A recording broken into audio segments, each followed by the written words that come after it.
আপনার গলাটা মনে শুকায় গেছে, পানি খায় না। এই তোর পানি রাখ। এই তোর কি কই তুই বুঝছ না? তোর চান্দা দিতে হইব। তুই কিস্তি দিতে পারস না পারস সেটা আমার দেওয়ার বিষয় না, কথাটা যেন তোর মাথায় থাকে।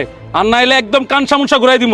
15 দিন দোকানটা বন্ধ থাকাকালীন আমার মালগুলো নষ্ট হইতেছে ভাই। আপনার মারে কিছুটা সময় দেন, আমি বেচা আপনারে কিছু টাকা হইলো দিয়ে দিব ভাই। এই কোনো সময় টময় নাই। আর তুই আমার না করে তুই তালা খুলতে আইছিস না? দে চাবি দে। টাকা 20,000 দিয়া পরে দোকান খুলবি, জানতে যা। যা আই দে পানি দে।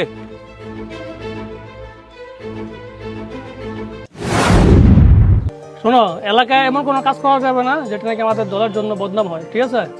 বিষয়টা মাথায় রাখবা অবশ্যই। আর যে আমাদের কর্মী যারা আছে ওদেরকে বলবা যে সবার সাথে ভালো ব্যবহার করতে, ঠিক আছে ব্যাপারটা? আসসালামু আলাইকুম ভাই। ওয়ালাইকুম আসসালাম। ভাই একটা সমস্যায় পড়ে আসছিলাম আপনার কাছে।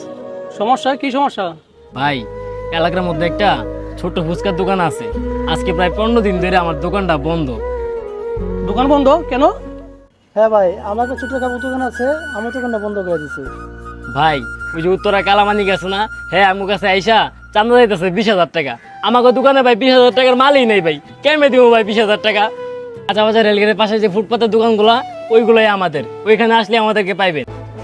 কালা মানে গিয়ে উত্তরা চাঁদাবাজি করে না, ওরা যা করার আমি করবো, ঠিক আছে? তোমরা যাও, আর টেনশন করো না, কালকে থেকে তোমরা দোকান চালু করো। আচ্ছা ঠিক